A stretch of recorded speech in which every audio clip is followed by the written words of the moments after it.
তরুণরা বাংলাদেশ নিয়ে স্বপ্ন দেখছে, কিন্তু বাংলাদেশ নিয়ে তারা কি স্বপ্ন দেখছে আর নিজেদের জন্যই তাদের স্বপ্নগুলো কি, এগুলো জানতেই চ্যানেল 24-এর তরুণদের নিয়ে, জেনজিদের নিয়ে বিশেষ আয়োজন কোলগেট জেনজি।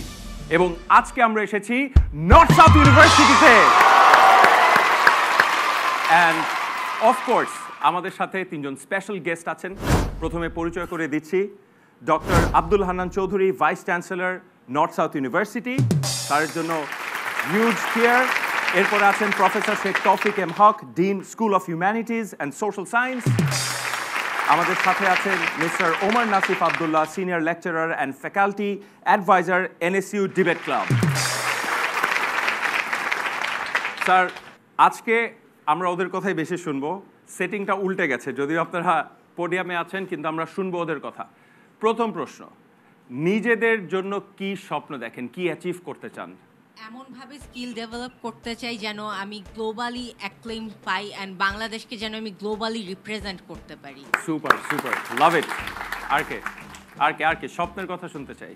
পাশে In the Southeast Asia region, I want to increase the manufacturing of factors, basically machineries, stuff like that. Okay, very well said. আর কেউ? দেশের জন্য ম্যান পাওয়ার হতে চাই। আচ্ছা, দক্ষ জনশক্তি হতে চান, নিজে দক্ষ হতে চান দেশের জন্য। কোয়ালিটি সিটিজেন হতে চাই, যাতে একটা ইমপ্যাক্ট রাখতে পারে দেশের জন্য। Very interesting. সুনাগরিক হতে চান, এটা আমরা প্রথম শুনলাম, দারুণ। আর কেউ? আমরা জানি বেসিক্যালি হচ্ছে মানে ইনফো কোম্পানিগুলো সবগুলো হচ্ছে ইউএস বা হচ্ছে ওয়েব বেসড আর কি। সো এরকম কিছু একটা করতে যাই যেন হচ্ছে মানে আমরাও ওইভাবে হচ্ছে রিপ্রেজেন্ট হতে পারি, যে না বাংলাদেশের মানুষ আসলে ফেসবুক, অ্যামাজন বা হচ্ছে গুগল কোম্পানির মতো মানে ওগুলোতে হচ্ছে কন্ট্রিবিউট করতে পারতেছি আর কি। বাহ, ওকে। আর একটু শুনতে চাই। গভর্নমেন্ট, নন গভর্নমেন্ট সব সেক্টরে আমরা করাপশন ফ্রি বাংলাদেশ দেখতে চাই। ওকে, আর নিজে করাপশন ফ্রি অফকোর্স। আর নিজের জন্য স্বপ্নটা কি? করাপশন ফ্রি বাংলাদেশ মানে আমি চাই যে আমি আমার ক্যাপাবিলিটির উপর, আমি আমার কোয়ালিটির উপর, আমি আমার যেই টার্গেটে আমি যেতে চাই সেখানে আমি কোনো ধরনের বাধা ছাড়াই যেন আমি যেতে পারি। রাইট, সেটা আমাদের স্বপ্ন। শুনি। আমি যেহেতু গ্রাম থেকে এবং যেহেতু বাংলাদেশ কৃষি নির্ভর দেশ, সো আমি আবার কৃষিতেই ফিরে যেতে চাই এবং বাংলাদেশকে একটা অর্থনৈতিক স্বাবলম্বী দেশ হিসেবে কৃষির মাধ্যমে প্রদর্শন করতে চাই। দারুণ। আচ্ছা, আমরা একটু ডক্টর আব্দুল হান্নান চৌধুরীর কাছে জানতে চাইব, আপনার স্টুডেন্টরা একটা কমন জিনিস দেখলাম, ওরা গ্লোবালি চিন্তা করছে, যে নিজেদের জন্য, দেশের জন্য। স্যার, কীভাবে দেখছেন? প্রথমে আমি বলবো যে হ্যাঁ, আমার সত্যিকার অর্থেই যে আমার মানে সবগুলো স্টুডেন্টই একটা জায়গায় কথা বলেছে যে তারা আগামী শুধু যে বাংলাদেশ তা না, তারা সার্বিকভাবে সারা পৃথিবীর জন্য তৈরি হতে চায়। সেটা হচ্ছে যে তাদের এক ধরনের স্কিল বা জ্ঞান এবং একটা ইন্ডিভিজুয়াল হিসেবে একটা স্বাবলম্বী এবং একটা মানে প্রকৃত মানুষ হওয়ার চেষ্টা করে তারা দেশকে আবার সাহায্য করতে চায়। আপনি দেখেছেন যে প্রশ্ন আছে, অনেকে দক্ষতা চেয়েছে, কেউ চেয়েছে যে প্রযুক্তি নিয়ে বাংলাদেশে আসবে, সেই প্রযুক্তি কথা চিন্তা করে আগামীতে কিভাবে তারা ম্যানুফ্যাকচারিং এবং টেকনোলজি এগুলোর মধ্যে তারা চেঞ্জ দেখতে চায়। এবং কৃষি নিয়ে যে কথা বলেছে, সেও বলেছে যে বাংলাদেশকে কৃষি নির্ভর করতে গেলে আগামী দিনে কিন্তু আমাদেরকে ম্যাসিভ প্রোডাকশানে যেতে হবে। সেটার মধ্যেও আমি দেখতে পাচ্ছি যে একটা প্রযুক্তিগত জায়গা রয়েছে। মূলত বিষয়টা হচ্ছে যে জ্ঞানের জায়গায় আমরা সবাই সমৃদ্ধ হতে চাই, যে কারণে আমার আরেকজন ছাত্র বলেছে সে সৎ নাগরিক হয়ে দেশে দেখতে চায় যে কোনো ধরনের করাপশন বা কোনো অনিয়ম থাকবে না। এই কথা থেকে আসি, একটু তৌফিক স্যারের কাছে জানতে চাবো যে আমরা এত বিশ্ববিদ্যালয়ে গিয়েছি, এই প্রথম একজন বলেছেন যে সুনাগরিক হতে চান। অফকোর্স আমরা স্কিলড জনবল আমাদের প্রয়োজন, কিন্তু আসলে সুনাগরিকও দরকার, আমাদের এত ম্যাসিভ পপুলেশন। অবশ্যই আমার মনে হয় যে এটা আসলে একটা রিফ্লেকশন যে জুলাই রেভলিউশনের একটা বড় কারণ ছিল নট যে আমরা শুধু অর্থনৈতিক উন্নয়নের গল্প শুনেছি, মেট্রো রেল ধরে কান্নাকাটি করতে দেখেছি, পিলার ধরে কাঁদতে দেখেছি, কিন্তু আমাদের সততা, ন্যায়নিষ্ঠা, নীতি, নৈতিকতা, মূল্যবোধ এগুলো এত ধ্বংস হয়ে গিয়েছিল। তো সেই জায়গা থেকে আমার মনে হয় ইটস ভেরি ইম্পর্টেন্ট। একই সাথে আমাদের দক্ষতার বিষয় আসছে, আমাদের জাতীয় পর্যায়ের, আন্তর্জাতিক পর্যায়ে যেটা এসছে যে কৃষি থেকে মানে আমাদের লোকাল, ন্যাশনাল এবং ইন্টারন্যাশনাল ভিশনটা বলেছে আমাদের ছাত্রছাত্রীরা।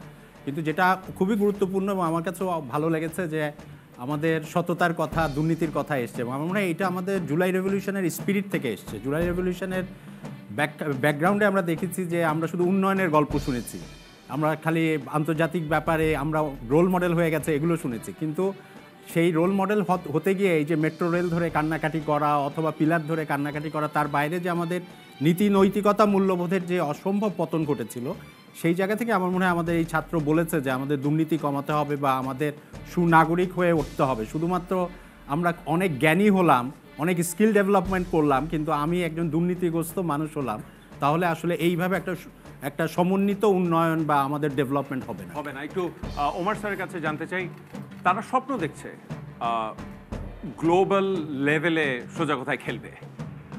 আমরা কি তৈরি নাকি যখন আমি গ্লোবালি কম্পিট করব, দেন আমাদের আশেপাশে ইন্ডিয়া, পাকিস্তান, চায়না সবার সাথেই তো, আমেরিকা, রাশিয়া সবার সাথে কম্পিট করতে হবে। আমাদের এডুকেশন সিস্টেম কি সেটা প্রোভাইড করছে নাকি? আমি এই উত্তরটা দেওয়ার আগে একটা এভিডেন্স ব্যবহার করি, জি, rather than talking very abstract manner. I represent NSU Debate Club. NSU Debate Club is one of the student clubs in North South University. আন্তর্জাতিক অঙ্গনে যারা সবচেয়ে বেশি অ্যাওয়ার্ড অর্জন করেছে while fighting with some of the biggest universities in the world. So we already have proved that our students are doing it. একটা qualitative ডিফারেন্সের কথা চিন্তা করেন, আপনি জুলাই রেভলিউশনের কথা বলছিলেন। জুলাই রেভলিউশনের আগের আর পরে আমাদের যে অ্যাসপারেশনের ডিফারেন্সটা, পার্থক্যটার জায়গাটা হচ্ছে যে জুলাই রেভলিউশনের আগে ওদের যে ইউজেবিলিটি, তাদের যে আন্তর্জাতিক অঙ্গনে ব্যবহার যোগ্যতা, তারা সেটা কতটুকু করতে পারবে তার ব্যাপারে আমরা সন্দিহান ছিলাম। যেমন একজন স্যার বলেছেন যে আমাদের গল্প ছিল উন্নয়নের, কিন্তু আমরা আমাদের হিউজ হিউম্যান রিসোর্সে কীভাবে ব্যবহার করব তার সত্যিকার একটা রোডম্যাপ আমাদের ছিল না। আমরা ধারণা করি জুলাই 24-এর পরে আমরা নতুন একটা উদ্যমে সে কাজটা করতে পারবো। On your question, are we ready? I think we are. And আপনাকে এটা বিশ্বাস করতে হবে যে বড় ধরনের কোনো সরকারি প্রণোদনা ছাড়া একটা প্রাইভেট ইউনিভার্সিটি হিসেবে নর্থ সাউথ ইউনিভার্সিটি যে অ্যাচিভ করেছে, that is monumental, and that itself should be a testament যে আমরা আসলে প্রস্তুত। আমরা বলছিলাম যে নিজেদের পাল্টাবো, রাষ্ট্র পাল্টাবো। রাষ্ট্রের জন্য, বাংলাদেশের জন্য কি স্বপ্ন দেখেন? আমি একটু নোবেল লরিয়েট আমাদের প্রধান উপদেষ্টা প্রফেসর ইউনুসকে কোট করতে চাই। তিনি বলেছিলেন যে চেঞ্জ তখনই আসবে যখন আপনি স্বপ্ন দেখবেন, এবং স্বপ্ন না দেখলে আপনি সেই জায়গায় পৌঁছাতে পারবেন না। জানতে চাই বাংলাদেশ নিয়ে কী স্বপ্ন দেখছেন, শুনি একটু সামনে। কিছুদিন আগে বলেছিল এবারে যে নির্বাচনটা হবে পোস্টাল ব্যালটের ব্যবহার করা যায় কিনা। আমাদের কিন্তু বিপুল সংখ্যক প্রবাসী বাংলাদেশি আছে, তারা কিন্তু বিশ্বের বিভিন্ন প্রান্তে ছড়িয়ে ছিটিয়ে আছে। তো আমি চাই আমাদের এইবারের যে নির্বাচনটা, যদিও আমার জন্ম 2002 সালে, আমি পরপর 3টা ভোট কিন্তু দেখি নাই, হ্যাঁ। তো আমার স্বপ্ন হচ্ছে এইবারের নির্বাচনটা দিয়ে আমরা দেখিয়ে দিব যে বাংলাদেশে সরকার মানে পাওয়ারে আসতে গেলে আপনাকে নির্বাচন হয়েই আসতে হবে। বাহ, দারুণ দারুণ স্বপ্ন। আরও নতুন কেউ আপনার কথা শুনেছে, আবার আসবো ফেরত। একটু সামনে, বাংলাদেশ নিয়ে কি স্বপ্ন দেখেন? বাংলাদেশ নিয়ে মেইনলি আমার স্বপ্ন, আমি আশা করছি যেহেতু নতুন আমাদের দিন শুরু হয়েছে, সো আমি চাইবো আইনের জন্য মানুষ না, মানুষের জন্য আইন তৈরি হোক। Thank you. আচ্ছা, আমি একটা প্রশ্ন করতে চাই স্যার, আপনাদের কাছে ব্যাপারটা আসবো যে আসলে এই যে দেশটা সংস্কার করে, এটা কি রাষ্ট্রের দায়িত্ব না জনগণের দায়িত্ব? জনগণের দায়িত্ব। এখন জনগণের রিপ্রেজেন্টেশনের কথা বলেছেন, সো জনগণ পাল্টাবে, সেক্ষেত্রে আপনারা কি বাধার সম্মুখীন হন? এক্ষেত্রে সবচেয়ে বড় একটি বাধা আমি মনে করি রাজনৈতিক বাধা, রাজনৈতিক দলগুলোর একটি মতবিরোধ এবং তাদের স্বার্থান্বেষী যে ধরনের চিন্তাভাবনা, এইসবের কারণেই আসলে। আচ্ছা, এখন এই যে গণতন্ত্রের চর্চা, সাধারণ নাগরিক হিসাবে আপনার কি দায়িত্ব? আমাকে বলেন, আমি তো জেনজি না, আমরা বলছি যে আমরা তাকিয়ে আছি আপনাদের দিকে। কি করলে এই গণতন্ত্রের ধারা অব্যাহত থাকবে?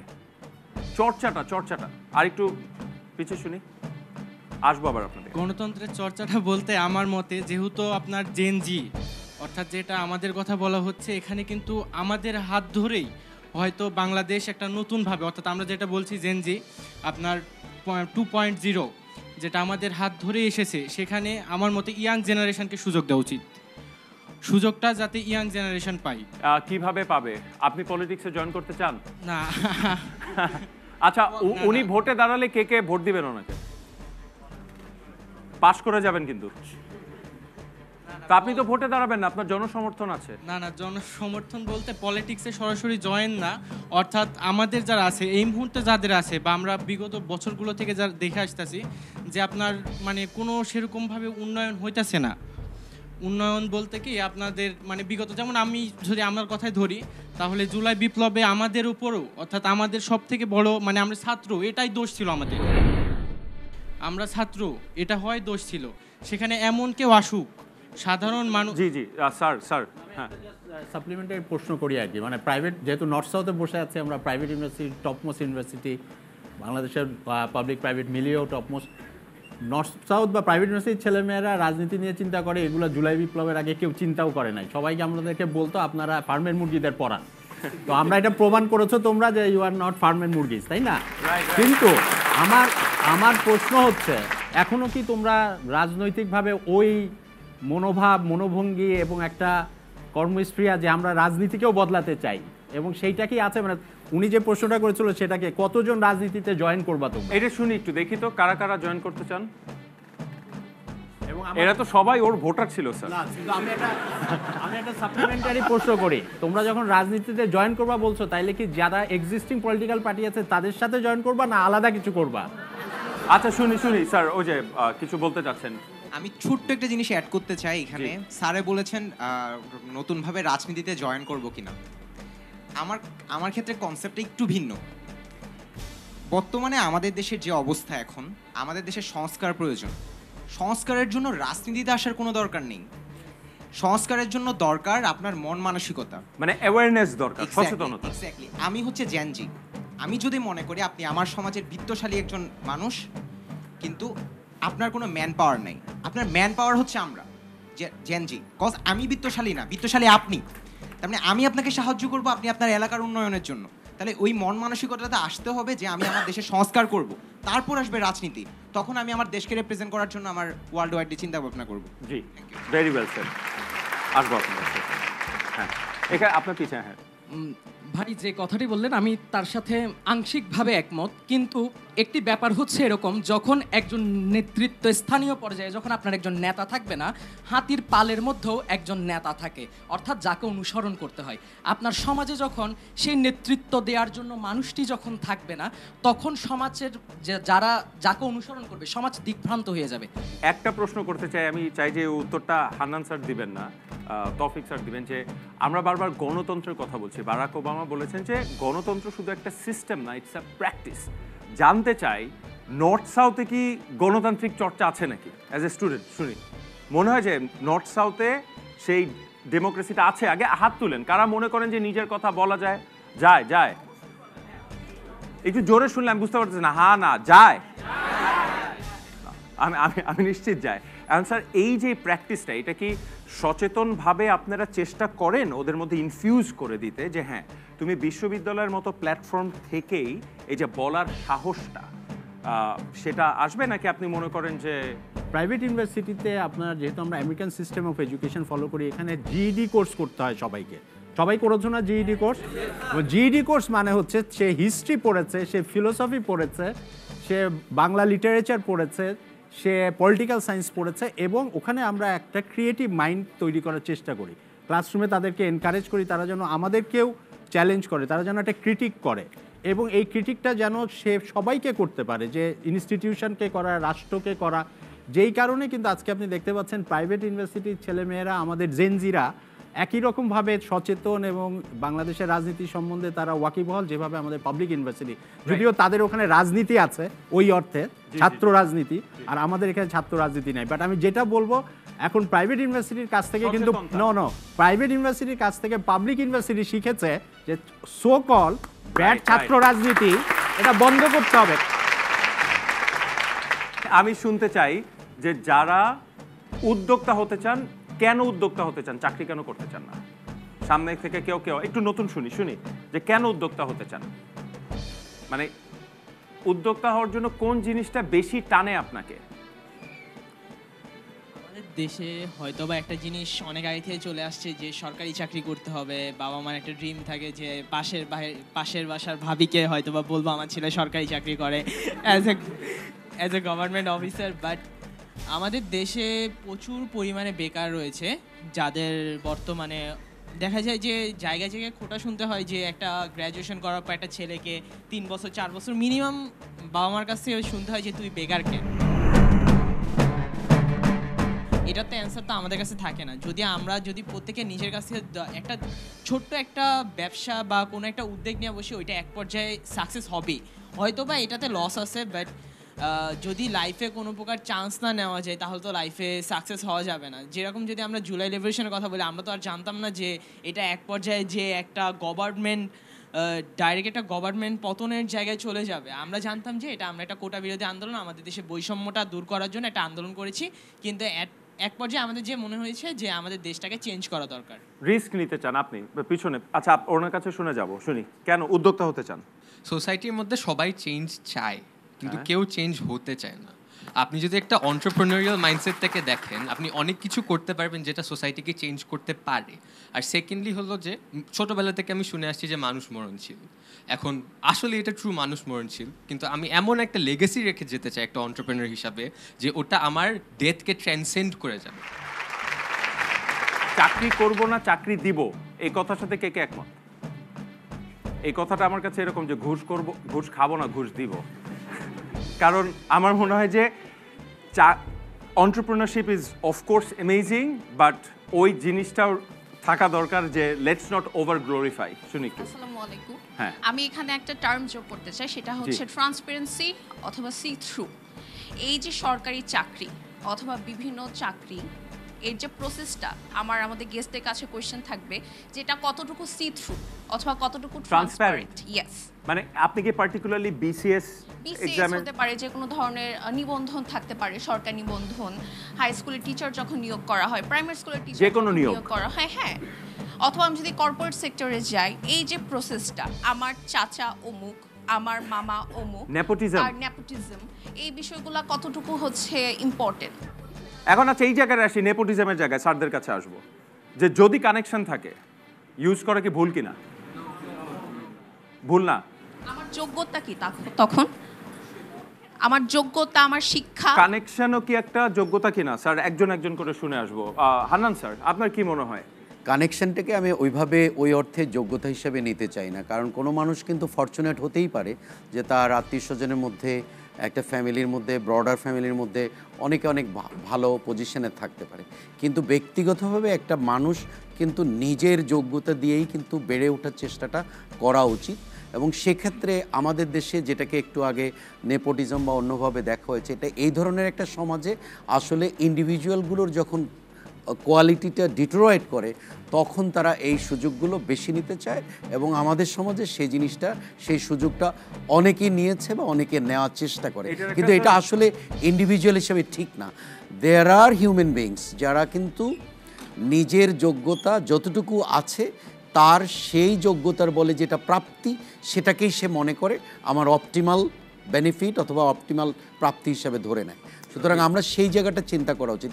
সেখানে আমার মনে হয় যে ছাত্রছাত্রীরা ভালোই বলছে যে ট্রান্সপারেন্সির ইস্যু আছে এবং একটা অ্যাকাউন্টেবিলিটির কথা থাকতে পারে, সেরকম একটা সমাজই তো আমরা চাই। আবার ফেরত আসবো সামনে, তারপর আমি একটু স্যারদের কাছে যেতে চাই।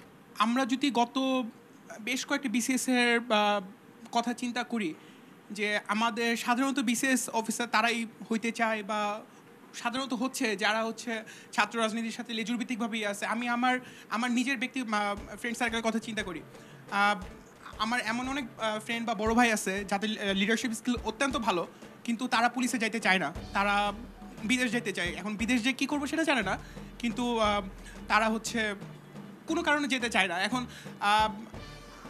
আমার প্রবলেমটা হইলো যে সবচেয়ে শার্পেস্ট মাইন্ডরা যদি সরকারি চাকরিতে নাই যায়, যাদের ওই যোগ্যতা আছে তারা যদি জাস্ট আমি বিদেশ যাব, বিদেশে যে থাকবো, জাস্ট শুধু আমি ওটুকুই জানি যে বিদেশে যে কী করবো, রিসার্চ করবো না কী করবো ওটুকু জানি না, তাহলে আমি শুধুমাত্র আমি ধরে নিলাম যে সরকার এরপর অত্যন্ত ভালো হবে, সংস্কার হবে, এক্সেট্রা এক্সেট্রা, বাট আমি তখন কতটুকু সরকারকে দোষ দিতে পারবো? আর দারুণ একটু স্যার আপনার কাছে শুনতে চাই যে একটা ইন্টারেস্টিং পয়েন্ট বলেছে যে তার দৃষ্টিতে শার্পেস্ট মাইন্ডরা হয়তো ব্যবসা করছে, চাকরি করছে অন্যান্য, কিন্তু সরকারি চাকরি করছে না, অ্যাডমিনিস্ট্রেশনে জয়েন করছে না। এটা একটা চিন্তার বিষয়। Right, sure. আমি ওর পয়েন্টটা ধরে একটা কথা বলতে চাই, সেটা হচ্ছে যে এখানে এই আনসারটাকে ইন্ডিভিজুয়াল এবং কালেকটিভ দুইটা জায়গা থেকে চিন্তা করা যায়। আমি কালেকটিভ জায়গাটা একটু অ্যাড্রেস করি। সরকারি চাকরির ব্যাপারটাতে দায়টা ইন্ডিভিজুয়ালের যতটুকু তার চাইতে অনেক বেশি হচ্ছে সরকারের। আমি আপনাকে প্রশ্ন করতে চাই, আপনি আমাকে একটা রিলেশনশিপ খুঁজে বের করে দেন বাংলাদেশের জাতির জনকের জন্ম তারিখ কবে, এই উত্তরের সাথে আমরা একটা মন্ত্রণালয় চালানোর যে ম্যানেজারিয়াল ক্যাপাসিটি দরকার তার কি সংযোগ আছে? রাষ্ট্রের সবচেয়ে বড় গুরুত্বপূর্ণ দায়িত্ব হচ্ছে রাষ্ট্রের নাগরিকদের মধ্যে যাদের সম্ভাবনা আছে তাদের জন্য জায়গা তৈরি করা। আপনি যদি বিসিএসটাকে কম্পিটিটিভ এক্সাম তৈরি করতে পারেন, the best people will definitely work for it. আমাদের এই বাংলাদেশেরই লেগাসি আছে স্টেট লেভেলে, এরকম অনেক মানুষকে আমরা দেখেছি যারা অসম্ভব রকম ব্রিলিয়েন্ট একজন মানুষ। রাষ্ট্রের দায়ের জায়গাটা হচ্ছে রাষ্ট্র এখানে এমন একটা পরীক্ষা পদ্ধতি তৈরি করবে যে পরীক্ষা পদ্ধতির মাধ্যমে মানুষ উৎসাহিত হবে তার নিজের যে এক্সপার্টিস আছে সেই এক্সপার্টিস দিয়ে গভর্নমেন্টে জড়িত হওয়া। সঠিক যাচাই হবে। জি অ্যাড করতে যাচ্ছিলেন, তারপর আপনাকে ছাড়বো। এখানে একটা লুপ হচ্ছে এক্সিস্ট করে যে আমরা বললাম যে ব্রিলিয়েন্ট মাইন্ডসরা আসছে না কেন, হচ্ছে জাতির জনকের জন্মদিন দিয়ে আমি সে ম্যানেজারিয়াল পাওয়ারটা মেজার করতেছি। প্রবলেম যেটা, ঠিক আছে, আমাদেরকে জিজ্ঞেস করা হচ্ছে জাতির জনকের জন্মদিন কবে, এখন এই চেঞ্জটা আসলে করবে কি? আমি যদি এখন বিশ্বাস করি যে ঠিক আছে আমার সিস্টেমটা ঘুরে ধরা, আমার সিস্টেমে ঝামেলা আছে, এখন আমি যদি এই ইনিশিয়েটিভটা না নিই যে I can be a part of the system and eventually change the system, যাতে কিনা ইন ফিউচার আমার আপকামিং জেনারেশন, আমার যারা পরে যারা আসতেছে, তারা হয়তো বা জাতির জনকের জন্মদিনটা মনে রেখে তাদের চাকরিটা পেতে হবে না। সিস্টেমে ঢুকে আমি সিস্টেমে যদি নাই ঢুকি, আমি যদি এই মানে আর্টসটা না থাকে যে আচ্ছা ঠিক আছে সিস্টেমে ঝামেলা আছে, আমি তাহলে বাইরে চলে যাই, এই নেগলেক্টিং অ্যাটিটিউডটার কারণেই আজ পর্যন্ত আপনাকে জাতির জনকের জন্মদিনটা মুখস্থ করি এক্সামে যেতে হয়। দেখছেন কোলগেট জেনজি। আমরা ফিরবো কিছুক্ষণের মধ্যেই। দারুণ আলোচনা চলছে নর্থ সাউথ ইউনিভার্সিটিতে। সত্যকে খুব কম সাংবাদিক তুলে নেয়। কোন ব্যাপারটা বলছেন না এটা মানুষকে এফেক্ট করে। ওই আমলের দুর্নীতিগুলো কেন তুলে ধরতেছেন না আপনাদের মিডিয়া? আপনারা মিডিয়াতে জয়েন করেন, দায়টা কর্পোরেট মিডিয়াকে দিতে চাও? এখন তুমি নিজে একজন মিডিয়া হয়ে উঠতে পারো। পৃথিবীতে কোনো উন্নত জাতি নেই যে আগে সভ্য হয় নাই।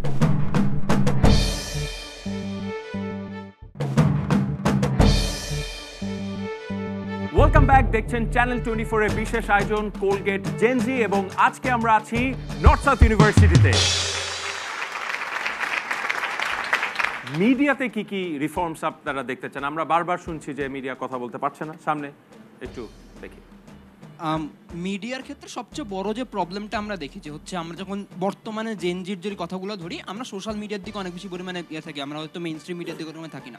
সমস্যা হচ্ছে সোশ্যাল মিডিয়া প্রত্যেকটা জেনারেশন একটা একো চেম্বার তৈরি হয়, যে একো চেম্বারের মধ্যে কথাগুলো ঘুরপাক খায় এবং এই কথাগুলো যে জেনারেশন গ্যাপের কথাগুলো আসে, যে আমরা এই জিনিসটা ধরে নিই বা হয়তো বা এখানে ধরে নেওয়া হচ্ছে বিভিন্ন ধরনের আন্দোলন হয়েছে বা বিপ্লব হয়েছে, এরপরে কথাগুলো বলা শুরু হয়েছে।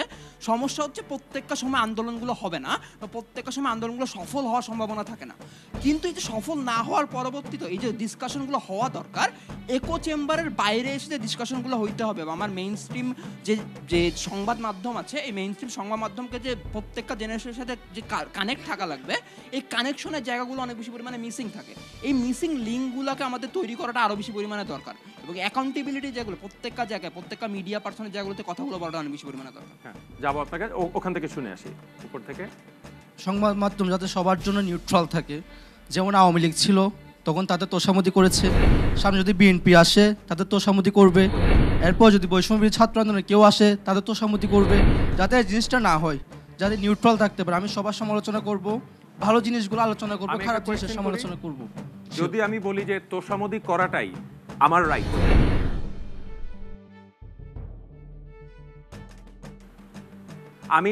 আপনি বলছেন যে ফ্রিডম অফ স্পিচ, আমি কথা বলতে চাই, আমি স্যারের পক্ষে কথা বলবো, আমার রাইট। এটা আপনার রাইট, কিন্তু এটা তো সামগ্রিকভাবে আমি নিউট্রাল থেকে আমি স্যারকে প্রশংসা করব, কিন্তু এইটা কি Neutral আবার আমি কি সেটা সেটাই চাপিয়ে বললাম। দেওয়াই যে আপনি ওর তোষামতি করতে পারবেন না? না, আমি নিউট্রাল থেকে তোষামতি করেন, বাট মানে সত্যটা যাতে সবার জন্য, সত্যটা জানতে চান, এক্স্যাক্টলি সত্যটা যাতে সবার জন্য সঠিক সমান থাকে আর কি, মানে কারো মানে সময়ের পরিবর্তন যাতে চেঞ্জ না হয়ে যায়। পিছে একটু শুনে আসি, তারপর আপনার কাছে আসবো। আগে হাত তুলেছে, তারপর ওনার পাশে দিয়ে। জি জি, আপনি যেটা বললেন যে আমি তোষামতি করব, এটা আমার রাইট, হ্যাঁ। But it's negative liberty. Negative liberty আপনি থাকবেন নেগেটিভ। স্যার আপনারা জাস্ট একটু ছোট করে বলেন, ইয়েস অর নো, নেগেটিভ কিনা, যে আমার রাইটস এর কথা যখন বলছি। আনসারটা খুব কন্টেক্সচুয়াল, বাট ইয়েস, আপনি বলেছেন নেগেটিভলি। না, ও বলছে যে এটা নেগেটিভ, আমি বলছি যে আমার right. Yes, but I think it needs more explanation, but yes, okay, I do support. যে রাইট আমার রাইট না, ওর পক্ষে না আমার পক্ষে? আমি ওর পক্ষে। হ্যাঁ, আপনি থাকেন স্যার। ইয়েস অর নোতে আপনি কার পক্ষে? স্যার পার্সিয়ালি করবেন প্লিজ। না, আমি বলি না, পার্সিয়ালি না, আমি ওদেরই পক্ষে। এক নম্বর হলো যে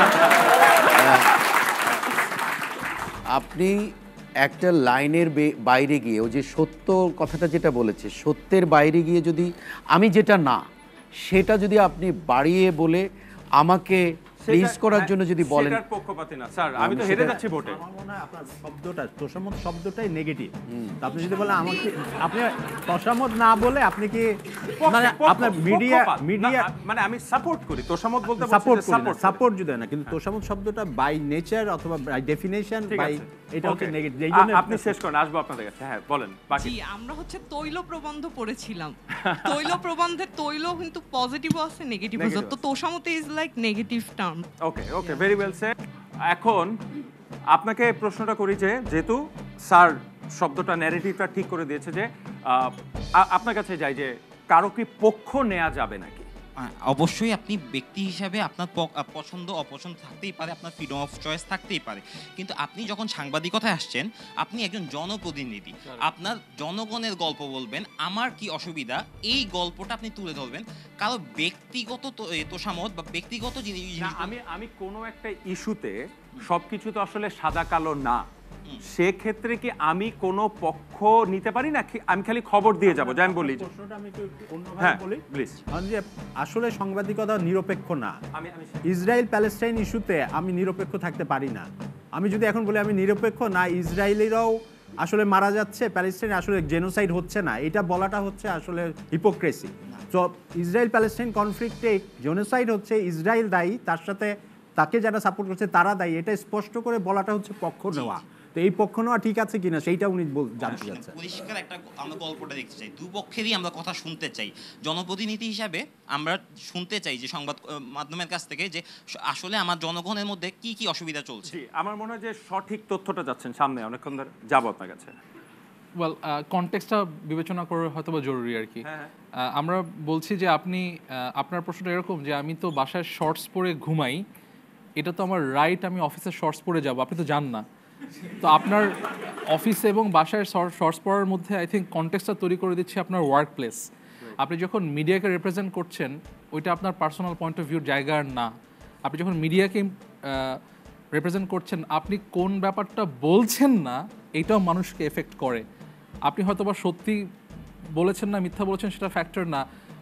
পুলিশের গুলিতে 500 প্রাইভেট ইউনিভার্সিটির ছাত্র ধরেন মারা গেছে, আপনি আপনার নিউজ মিডিয়া থেকে এই নিউজটাকে হাওয়া করে দিয়েছেন, আপনি এই বিষয়ে কিছুই বলেন নাই, that itself is a problem. আমার মনে হয় যে স্যার ওই জিনিসটা কিন্তু তৌফিক স্যার ক্লিয়ার করেছেন, when it's a clear cut genocide issue, বা সেই ক্ষেত্রে আসলে পক্ষ নেওয়ার কোনো, আমার ধারণা ক্লিয়ার কাটের এই ব্যাপারটা অনেক বেশি কনটেক্সচুয়াল হবে। আমার ধারণা একটা ইন্টারেস্টিং ফিল্টার হতে পারে হচ্ছে, আপনি দুইটা সাইডকে যখন বিবেচনা করছেন, আপনাকে দেখতে হবে who is the sufferer, and a media should be siding with the অবশ্যই ভেরি ওয়েল একটু আসবো আপনার কাছে। বাংলাদেশের সাংবাদিকদের একটা বড় সমস্যা হচ্ছিল, যখন যে ক্ষমতা আসবে তার সাফাই গাওয়া। এখন হচ্ছে হলো সত্যকে খুব কম সাংবাদিক তুলে নেয়। এখন নাই, এখন তো কোনো এখনো পাচ্ছি না, এখন আউটপুট এখনো আসে নাই। এখন হচ্ছে হলো আমি দেখতেছি বিএনপির সাফাই গাচ্ছে। কেন? কারণ ওরা জানে বিএনপি আসবে, কিন্তু এটা তো আমরা চাই নাই। সামনে শুনি, অনেকক্ষণ ধরে হাত তুলেছেন, সামনে একটু শুনে, তারপর কে জানি হাত তুলছেন। আসবো আপনার কাছে। হ্যাঁ, I think there's a thin line between practicing your right and morality. If you think যে হচ্ছে তোষামোদি করে you can go to the top and you can do that obviously, but by the end of the day I think জবাবদিহিতা শুধুমাত্র অন্যের উপর না বর্তায়, আপনি যদি if you question yourself as well, কিন্তু যদি কারো ক্ষতি না করি, আমার তো মানে কথার কথা যে আপনার ক্ষতি করলাম না, তোষামত করলাম না, exactly that's my point, যে by the end of the day if you are moral to yourself যে হ্যাঁ আমি কারো ক্ষতি করছি না, বাট মানে ইটস নট রাইট যে তোষামতি করে যে একজন মানুষ যে হচ্ছে অনেস্ট ভাবে একটা জায়গায় যেতে পারতো, I am taking his or her place by just. আমার মনে হয় যে সে একটা ভালো, ওনার কাছে মাইকটা দিবেন, একটা ভালো পয়েন্ট বলেছেন যে মোরালিটির কথা। তো মোরালিটির কথা উঠলে স্বাভাবিকভাবে করাপশনের কথা উঠে আসে। আপনার কাছে আমার প্রশ্ন থাকবে যে আমরা সব সময় তো আঙ্গুল তুলছি, যখন একটা কথা বলা হয় যে 3টা আঙ্গুল আবার নিজের দিকে থাকে, আমরা বলছি যে অমুক চোর, মিডিয়া নিরপেক্ষ না। ইন্ডিভিজুয়াল লেভেলে আপনি কি চিন্তা করেন যে এই মোরালিটির প্র্যাকটিসটা ছোট ছোট জায়গা, অবশ্যই আপনাকে হাজার হাজার কোটি টাকার আপনার হাতেও নেই, দুর্নীতির সুযোগ হচ্ছে না, কিন্তু আপনি নিজে কি করছেন, কি থেকে দূরে থাকছেন, প্র্যাকটিসটা? আমি যেহেতু নিজে করতে পারতেছি না, তখন তো আমি মিডিয়ার উপরই বেশি ডিপেন্ড করতেছি।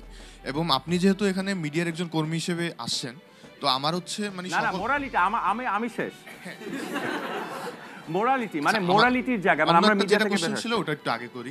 আপনি যেহেতু মিডিয়ার কর্মী হিসেবে আসছেন, মিডিয়ার প্রতিনিধি হিসেবে, তো মিডিয়ার প্রতিনিধিরা এখন যেটা করতেছে যে দেখা যাচ্ছে যে তারা মানে আগের সরকার যত দুর্নীতি করে গেছে সকল দুর্নীতিগুলো আপনারা তুলে ধরতেছেন, খুবই ভালো কথা। এবং ওই যে ভাইয়া যেটা বললো, আপনারা জানেন যে এটা ওপেন সিক্রেট বিএনপি ক্ষমতায় আসবে, তো আপনারা কেন এই জিনিসটা করতেছেন না যে 2001 থেকে 2006 সাল পর্যন্ত বাংলাদেশ দুর্নীতিতে 5বার চ্যাম্পিয়ন হয়েছে, ওই জিনিসগুলো এবং ওই আমলের দুর্নীতিগুলো কেন তুলে ধরতেছেন না আপনাদের মিডিয়া, যাতে করে আমরা ইয়ং জেনারেশন যারা হয়তো বা ওই সময় ফেসবুক এত ছিল না, সোশ্যাল মিডিয়া এত ছিল না, আমরা ওই বিষয়গুলোতে অ্যাওয়ার হতে পারি এবং একটা নতুন রাজনৈতিক দল অথবা ওই রাজনৈতিক দলের মানে ওই রাজনৈতিক দলটার চেঞ্জ করার জন্য আমরা ভূমিকা রাখতে পারি, যেটা হচ্ছে আমরা এই যে 24-এর রেভলিউশনে রাখছি যে একটা স্বৈরাচারকে পতন ঘটাইছি। এবং আপনারা কেন ওই জিনিসটা তুলে ধরতেছেন না যে যেন আমরা এই রাজনৈতিক ধারাটা চেঞ্জ করি অথবা রাজনৈতিক দলগুলোকে শুদ্ধ করতে পারি, যাতে তারা এসে যে এই দুর্নীতিগুলো আর না করে।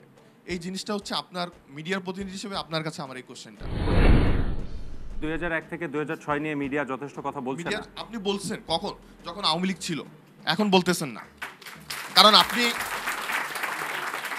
আমি একজন সোশ্যাল মিডিয়া সর্বোচ্চ আমার ফ্রেন্ড 1000, আমি পোস্ট দিলে 200 মানুষের কাছে যায়। আপনি যখন বলবেন ওই মানুষ ওইটা 2 লক্ষ মানুষের কাছে যায়, 2 লক্ষ জেনজির কাছে যায়। সো জেনজি হচ্ছে ওই বিষয়টা সম্পর্কে অ্যাওয়ার হবে যে বিএনপি আর আওয়ামী লীগ সেম। মানে আপনারা চান যে মিডিয়া সকল খারাপ কাজ তুলে ধরুক নিরপেক্ষভাবে। অ্যাবসলিউটলি ওকে। আমি বেসিক্যালি এখন আর হচ্ছে ওই আওয়ামী লীগ বিএনপির কম্পারিজন দিতে দিচ্ছি না আর কি।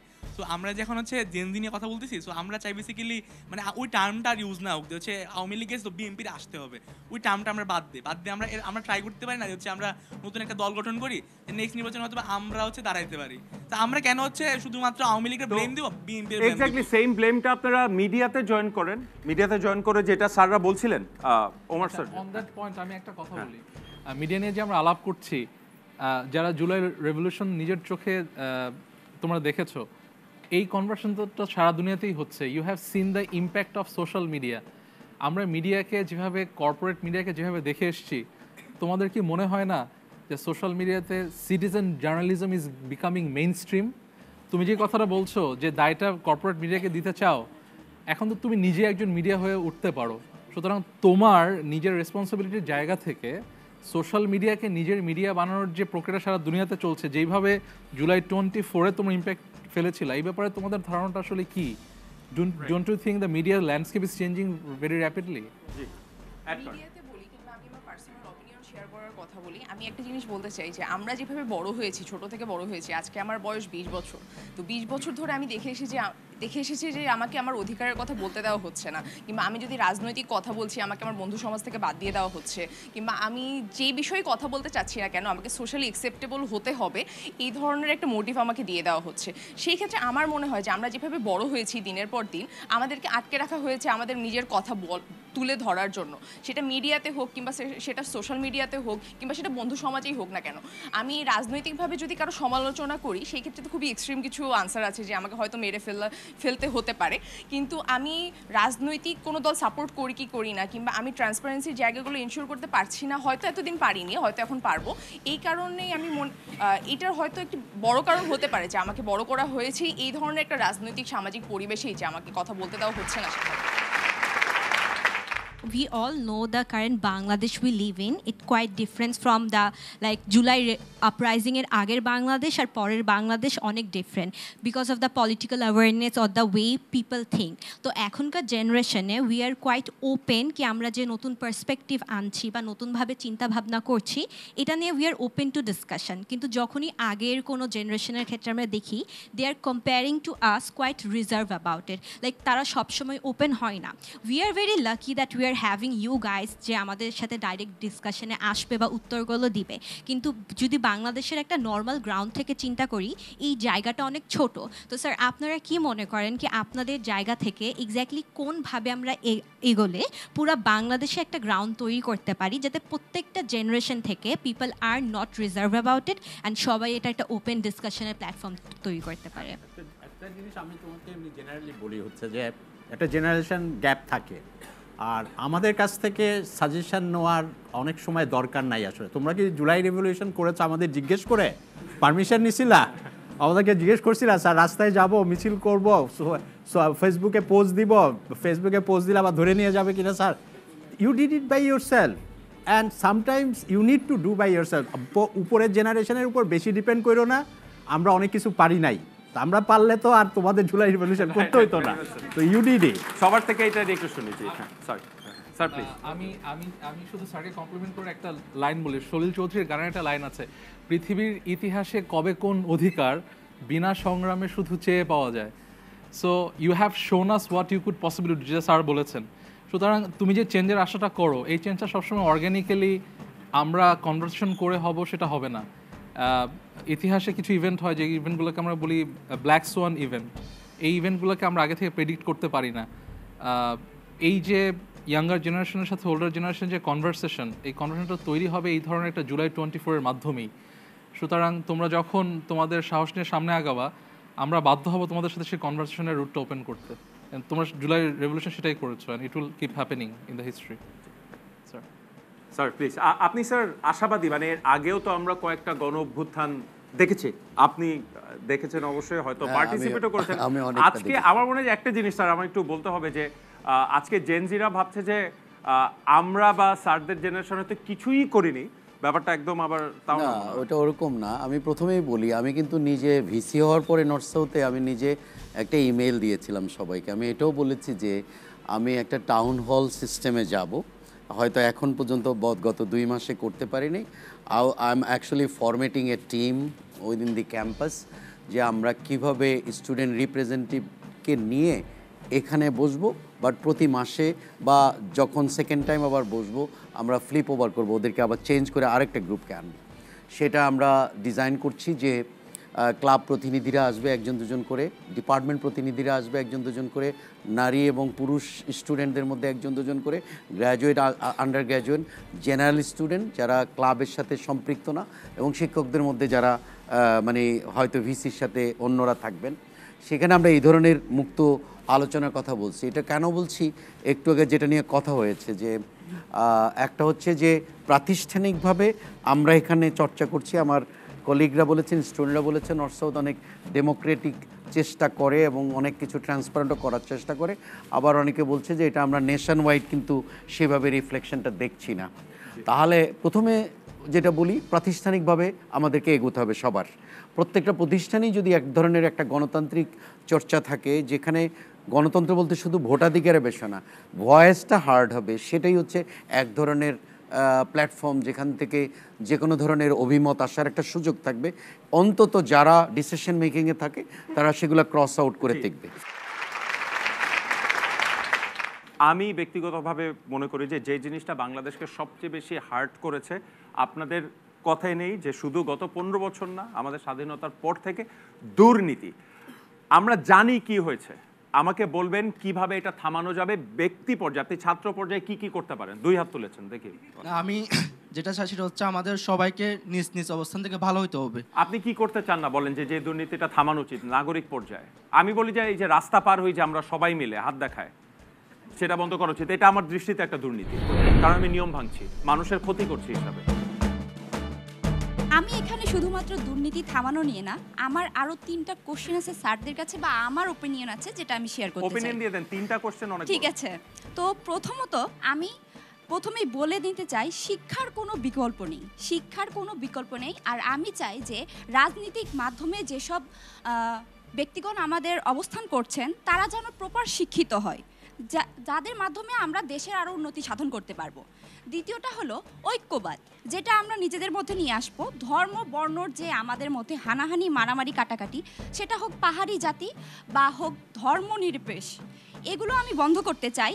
এবং আমরা সকলেই ভাই বোন, সকলেই আমরা বাংলাদেশের মানুষ, এটা আমি নিশ্চিত করতে চাই।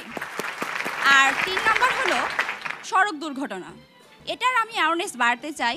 ড্রাইভিং লাইসেন্স সম্পর্কে আমি সবার কাছে আরও সচেতনতা বৃদ্ধি করতে চাই, যাতে আমরা এমন কোনো মানুষকে সেই জায়গায় না বসাই যারা সহজেই ড্রাইভিং লাইসেন্স দিয়ে দিবে, আর আমাদের ছোট বাচ্চা থেকে শুরু করে পরিবারের এমন কাউকে হারাতে হবে রাস্তায়, যার জন্য আমরা পরবর্তীতে সাফার করব। এতক্ষণ কই ছিলেন?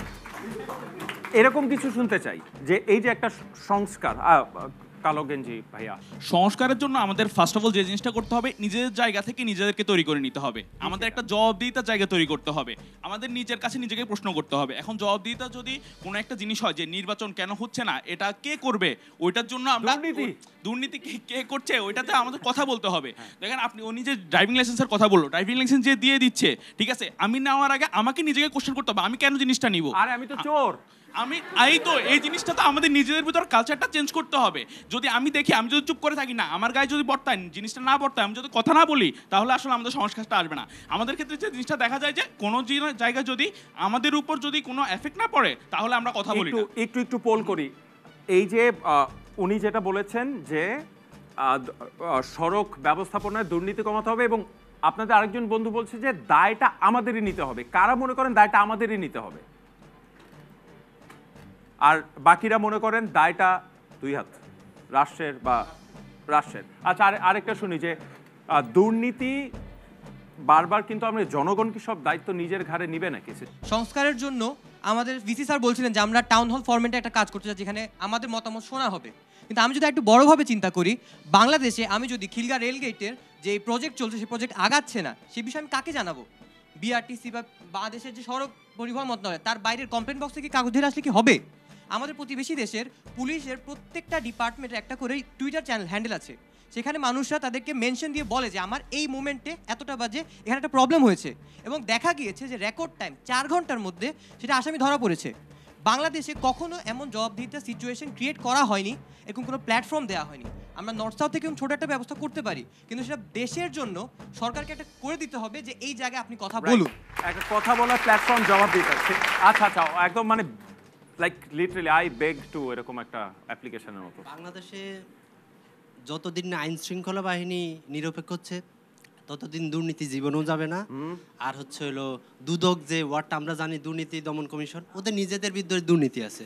সো এটা যতদিন না নিরপেক্ষ হবে, ততদিন আমরা এখান থেকে বের হতে পারবো না। আর হচ্ছে হলো পরিবহন সেক্টরটা, এখানে কিন্তু পরিবহনের জন্য পুরা ঢাকা শহর বন্ধ হয়ে যায়। কারণ কি, তারা মানে যারা ড্রাইভিং ঠিকমতো জানে না, তারা গাড়ি চালায়, গাড়ি আঁকাবাঁকা করে রাখে, পিছনে পুরা জ্যাম। তো এখান থেকে যতদিন না বেরোতে পারবো, দুর্নীতি বন্ধ হবে। আমরা শেষ করতে হচ্ছে। Thank you very much. প্রথমে ওমর স্যারের কাছে আসবো। Sir, just to wrap it up, যে আমরা যা শুনলাম একটু ছোট করে। আমি ওদের সাথে একমত। দুর্নীতির একটা লিডারশিপের একটা ট্রিকল ডাউন ইফেক্ট আছে। লিডারশিপ যদি দুর্নীতি করেন এবং দেশের আইন কাঠামোটাকে রক্ষা করেন, আপনি জনগণের থেকে সুশাসন আশা করতে পারেন না। এটা just completely opposite of justice. সুতরাং লিডারশিপের একটা বড় ভূমিকা থাকবে হচ্ছে ফেয়ারনেস এনশিওর করার। প্রশ্ন দাঁড়াবে আপনার নিশ্চয়ই যে সেই ফেয়ারনেস আমরা কীভাবে এনশিওর করবো লিডারশিপের মধ্যে। এই প্রক্রিয়াটা লম্বা, এবং আমার ধারণা আমরা যদি এডুকেশন সিস্টেমে প্রাইমারি থেকে সেকেন্ডারি এই লেভেলে ক্রিটিক্যাল থিঙ্কিংটাকে প্রমোট করি, আমাদের শিক্ষা ব্যবস্থা যদি একটা মানুষকে তার নিজস্ব সম্ভাবনা দিয়ে আগানোর মতো একটা স্ট্রাকচার তৈরি করতে পারে, সেইখান থেকে আমরা সত্যিকার অর্থে হায়ারার্কিক্যালি এমন একটা লিডারশিপ পাবো যারা অ্যাকাউন্টেবল হবেন এবং যারা নিশ্চিত করবেন যে এই দুর্নীতিটাকে আমরা থামাবো। Thank you sir. Toufiq sir, আপনার কাছ থেকে শুনবো। আমার মনে হয় যে কোমরের কথা থেকে আমি যা সে করে যে আমাদের দুর্নীতি কিন্তু আমরা মনে রাখতে হবে যে দেয়ার আর মেনি পেটি করাপশানস, ওগুলো নিয়ে চিন্তা বেশি না করলেও চলবে। আমাদের মাথায় পচন ধরেছে, মাথার থেকে সারা শরীর পচন ধরেছে। আমাদের স্বৈরাচারী ফ্যাসিস্ট প্রধানমন্ত্রী বলেছে তানার পিয়ন 400 কোটি টাকা দুর্নীতি করেছে, এটা হাসতে হাসতে প্রেস কনফারেন্সে বলেছে। এমন কিছু এক্সাম্পলারি শাস্তির ব্যবস্থা করতে হবে টপমোস্ট দুর্নীতিবাজদেরকে, যাদেরকে ওই শাস্তি দেখে ভবিষ্যতে আর কেউ দুর্নীতি করতে সাহস না পায়। এটা আপনার আজকে যদি চায়না বা নর্থ কোরিয়া হতো তাইলে ওখানে অনেক সময় ফায়ারিং স্কোয়াডে আপনার এদেরকে শাস্তি দেওয়া হয়। I am not proposing that, কিন্তু এমন দৃষ্টান্তমূলক শাস্তি দিতে হবে যেন মাথায় দুর্নীতি করতে কেউ আর সাহস না পায়। দ্বিতীয়ত হচ্ছে জনগণকেও, এটা এমন না যে জনগণকেও চেষ্টা করতে হবে, তাদেরও দায়িত্ব আছে, আমাদের দায়িত্ব আছে। আর রাষ্ট্রের সিস্টেমের মধ্যে অনেক প্রপোজাল এসছে, খুব সুন্দর সুন্দর অ্যাপস আছে, আমরা ডিজিটাইজেশন করতে পারি। এগুলো করে এটা এককভাবে জনগণও পারবে না, আবার এককভাবে শুধু সরকার চেষ্টা করলেও হবে না, দুইটার একটা সমন্বিত লাগবে। বাট আমার মেইন পয়েন্টটা থাকবে মাথায় যে দুর্নীতি গত 15, 20, 30 বছরে হয়েছে সেটা যেন আর কোনোদিন না আসতে পারে। সেটার জন্য এমন কঠিন শাস্তি আমাদের বিচার করে দিয়ে যেতে হবে এইবারে, যাতে আমরা সত্যিকার অর্থে একটা মোটামুটি দুর্নীতিমুক্ত বাংলাদেশ দেখতে পাই। স্যার ফাইনালি আপনার কাছ থেকে শুনতে চাই ফাইনাল ওয়ার্ডস। সবশেষে আমি যদি আজকের এই সামগ্রিক আলোচনাটাকে সবশেষে একটা জায়গায় নিয়ে আসতে চাই, সেটা হচ্ছে শিক্ষার জায়গা, শিক্ষা অঙ্গন, শিক্ষার পদ্ধতি এবং যেভাবে আমরা মানুষ গড়ি। এবং আমাদের সবাই কিন্তু উন্নয়নের গল্প করি, আমরা সবাই উন্নতি চাই, আমরা দেশকে অগ্রগতি এবং উন্নতির জায়গায় নিয়ে যেতে চাই, কিন্তু আমরা খুব কম সংখ্যক মানুষে কিন্তু সভ্য হতে চাই এই কথাটা বলি না। কোনো জাতি বা কোনো গোষ্ঠী কেউ কোনো দিন ডেভেলপমেন্টের জায়গায় পৌঁছাতে পেরেছে বিফোর সিভিলিটি, এটা কিন্তু পৃথিবীর ইতিহাসে নাই। সিভিক ফার্স্ট, তা আমাদেরকে আগে তো সভ্য হতে হবে। আপনি যদি সভ্য না হতে পারেন তাহলে আপনি কখনো উন্নত হতে পারবেন না। এটা ব্যক্তিগত পর্যায়ে যেরকম, প্রাতিষ্ঠানিক পর্যায়ে সেরকম, রাষ্ট্রীয় জায়গায়ও সেরকম। পৃথিবীতে কোনো উন্নত জাতি নেই যে আগে সভ্য হয় নাই। আমাদের সমস্যাটা এখানে। আজকে সামগ্রিকভাবে আমরা দুর্নীতির কথা বলেছি, রাজনীতির কথা বলেছি, মানুষের অবক্ষয়ের কথা বলেছি, সমাজের অবক্ষয়ের কথা বলেছি, বিভিন্ন রকম এক্সাম্পল এসেছে। এগুলোর সব কিছুর মূলে আছে কিন্তু প্রকৃত অর্থে আমাদের যেই ছাত্ররা বলেছে যে ব্যক্তিগতভাবে আমি নিজে একজন জ্ঞানের আলোকে এবং একটা সভ্য মানুষ হিসেবে তৈরি হব। একটা উদাহরণ দেই, আমি তো আজ থেকে 35 বছর আগে আমেরিকাতে পড়তে গিয়েছি। আপনি জানেন যে ওইসব দেশে কিন্তু ঠান্ডার জায়গা, যেখানে ছিলাম বস্টনে, সেখানে অনেক ঠান্ডা পড়ে, বরফ এতটুকু, কিন্তু বাস যারা চালায় বাসের মধ্যে কিন্তু কোনো কন্ডাক্টর নাই। বাস যে চালায়, আমাদের সময় 35 বছর আগে ওখানে কিন্তু ডিজিটাল সিস্টেম ছিল না, ওখানে একটা বাক্স থাকতো ওই মতো, যেটাতে সি থ্রু আপনি দেখতে পেতেন যে সবাই টাকাটা ঢুকাচ্ছে অথবা কয়েনটা ঢুকাচ্ছে। এবং এই টাকা বা কয়েন ঢুকাতে ঢুকাতে একটা পর্যায়ে সমস্ত বক্সটা ভরে যেত, বাসের মধ্যে কেউ নেই, ড্রাইভার চলে যেত। এটা কিন্তু ড্রাইভার চালাচ্ছে, লোকটা কিন্তু তার নিজের সিভিক জ্ঞানে যখন আর টাকা ঢুকে না সেখানে শুধু পাশে ফেলে চলে যায়। সেটা হচ্ছে একটা মানুষের নৈতিক চিন্তার থেকে সে আসে যে যেহেতু আমি বাস রাইডটা নিয়েছি, আমাকে এই পয়সাটা পাশে হলেও বক্সের পাশে কিন্তু টাকা পড়ে থাকতো। ইমাজিন এটা আমাদের সোসাইটিতে কতটুকু সম্ভব যে যেখানে একজন কন্ডাক্টর থাকবে না, একটা বাক্সের মধ্যে রাত 11টা 12টায় একটা বাস ড্রাইভার চালিয়ে নিয়ে যাচ্ছে, দরজা খুলে ব্যক্তি নামছে কিন্তু সে টাকাটা দিয়ে যাচ্ছে। এটাই হচ্ছে সিভিলিটি। সিভিলিটি আসতে গেলে প্রতিটা মানুষের কিন্তু জ্ঞানের আলোকে চিন্তা করতে হবে যে আমি সেই জায়গায় পৌঁছতে পেরেছি কিনা, এক ধরনের এথিক্যাল প্র্যাকটিস। এবং এই এথিক্যাল যদি না হতে পারি তাহলে কিন্তু একটা জাস্ট সমাজ, একটা সমাজ আমরা গড়তে পারবো না যেখানে আইনের প্রকৃত অর্থে ব্যবহার হবে। আইনেরও প্রকৃত অর্থে ব্যবহার হবে না, কারণ মানুষগুলো খারাপ। আমরা একটু আগে সরকারকে দায় করছি, কেউ কেউ দেশকে দায় করছে। দেশ তো একটা অ্যাবস্ট্রাক্ট ব্যাপার, সেটা চালাচ্ছে কিন্তু ব্যক্তিরা। সরকার কারা চালাচ্ছে সেটাও একটা ব্যক্তিদের সামষ্টিকভাবে তারা চালাচ্ছে। প্রত্যেকটা মানুষের যদি নৈতিকতার জায়গায়, তার জ্ঞানের জায়গা এবং তার নিজেকে বিচার করার জায়গা যদি ওইভাবে না আসে যে আমার যে কাজটায় যে দায়িত্বটুকু আছে সেটা আমি সঠিকভাবে করব, এবং সেটা যদি আমি না করি তাহলে কিন্তু আমি বিবেকবর্জিত একটা কাজ করছি, সেই জায়গায় আমরা কিন্তু এখনও পৌঁছাতে পারিনি। বাংলাদেশের সবাইকে, এই তরুণ সমাজকে আমি একদিকে বলবো যে তারা এবার অনেকের চোখ খুলে দিয়েছে, সমাজের চোখ খুলে দিয়েছে, এবং আমাদের যারা আমরা আগের চিন্তা ধারণার আছি তাদেরও চোখ খুলেছে। তবে আমি এখনও বলবো সতর্কতার সাথে আমাদেরকেও চিন্তা করতে হবে। এই তরুণ সমাজকেও যখন কোনো কথা তারাও বলে, তাদেরকে সবাইকে চিন্তা করতে হবে যে এটার একটা অপোজিট সাইড আছে। আমরা অনেক সময় একটা কথা বলি যেটার উল্টো সাইডটা চিন্তা করি না। Every single human needs to cross out their own thought process, thinking that the opposite side of the story, and then you are going to be a rational individual. একটা রেশনাল ইন্ডিভিজুয়াল হলেই একটা সমাজ গড়ে ওঠে rational, সেই সমাজটাই আগায় যারা প্রকৃত অর্থে একটা রেশনাল ওয়েতে এগোতে থাকে। সমস্ত করাপশান, এই নির্বাচন পদ্ধতি, রাজনৈতিক পদ্ধতি, রাজনৈতিকদের এডুকেশান অথবা তাদের টাকা দিয়ে নমিনেশন যাই বলি না কেন, এগুলো প্রত্যেকটাই কিন্তু আমাদের নৈতিকতার অবক্ষয়ের কারণে হচ্ছে, এবং ওইটা একমাত্র কারেক্টিভ মেজার হচ্ছে প্রকৃত অর্থে শিক্ষা ব্যবস্থা। Thank you very much. আজকে এখানেই শেষ করছি, এবং নর্থ সাউথের জেনজিরা আমাদের বলেছে জবাবদিহিতা, স্বচ্ছতা এবং আইনের শাসন নিশ্চিত করতে পারলেই বাংলাদেশ এগিয়ে যাবে, এবং আমরাও সেটা বিশ্বাস করি এবং আমরা জেনজিদের উপর ভরসা রাখতে চাই। আজকে এখানেই শেষ করছি কোলগেট জেনজি। সবাই ভালো থাকবেন, দেখতে থাকুন চ্যানেল 24।